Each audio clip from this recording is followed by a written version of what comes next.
All right. As far as the injuries go today for practice, really Royals is the only one that won't practice. Everybody else will go.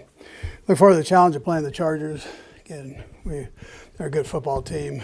They're into that second year, so you know that they've got the offense, defense, and special teams down. Jim does a great job with that crew of getting them ready. They've got good players. They're well coached. I mean, their coordinators, Greg on offense, Jesse on defense, and Ryan on the special teams. They're all good coordinators, and so it should be a heck of a football game. Look forward to going to Brazil. I mean, that's going to be you don't get invited unless you've done all right in the past. So we feel honored to have an opportunity to go down there. Anyways, with that, time's yours. Hey Andy, we haven't seen Hollywood in a preseason game. I just wondered what your take is on him and his progress. Yeah, so listen, I think he'll be okay. I mean, he's a veteran guy. If he's younger, I'd probably say he'd be a little bit more worried about it. But he's he's a veteran guy that kind of knows how to go about it, and I think he should be fine. And we've got guys that can rotate into, so it's not we mix and match kind of as we go. The past year and change, have you seen Jim Harbaugh elevate what they're doing over there? Yeah, I think he does a great job with really all the phases, and I know as you go here, he can even add more. So it's they've done a nice job. That's what I can tell you. Andy, what concerns you most about the Chargers defense? I know they led the league last year in points. Yeah, they're a zone team, but the zones are tight and they have a bunch of different combinations. Plus, they can play man, and they do that well. But their zones they do a heck of a job with that. So you can see why they were ranked so high. And they're trying not to give up the big play, obviously, but at the same time be able to attack underneath. They've got good speed on the defense, and those front guys. I mean, 52, heck of a player, and that number 3 is not bad either. So they're good players for them.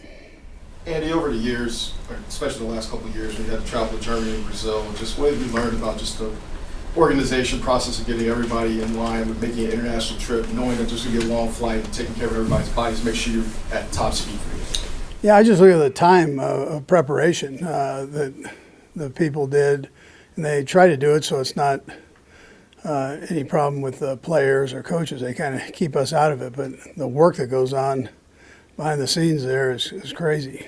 You're moving up basically the whole crew to go down there for a couple days. It's one thing to go for a day to a game, let alone a couple days. So it's quite a challenge. And then you've got different medical staffs that you've got that aren't quite as familiar with what we're doing and that whole part of it. Yeah. So it's an interesting process, but our guys have gotten pretty efficient with it over the years. It's been a long time. You played these games. It's been mid-season when you've gone over to Germany and then Mexico City. Is there a difference being in the middle of the season as opposed to being at the beginning of the season? I'd say if it was our first year, that might be a pretty big challenge, but having done it before, I think our people have a pretty good feel for it. I think the players, when it's all said and done, they just want to play. They don't really care where it is. I'd probably tell you both teams feel that way. I mean, that's what I've noticed over the years. It's been a long time since you've had any kind of regular schedule. We never see you guys play at noon on Sunday anymore, it seems like. So what have you done to kind of impress upon your team that we have to keep everything kind of going? Yeah. And how much of a challenge has that become? Yeah, well, it's the head coach's responsibility to keep things as organized and on time for the guys, consistent as you possibly can for that. That's one of the jobs that I've got that I deal with. But it hasn't been a problem. These guys are so willing to do anything that you lay it out there and they go, okay, here we go. It's been pretty good. But depending on the stacked days in a row, as far as when you play 3 games in 10 days, something like that, the rest becomes, you got to give these guys some time to get themselves back, you know. So. Andy, we talk to you regularly during camp, but big picture, what stood out about Patrick just over the course of the last 4 weeks?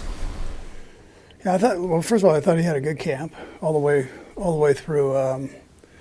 You know, he's a great leader. He's continued on with that. Wants to know everything.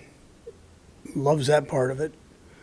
Asks great questions. I like the way that he's got some guys back now for a second term, so just he's familiar with them and trying to take that to another level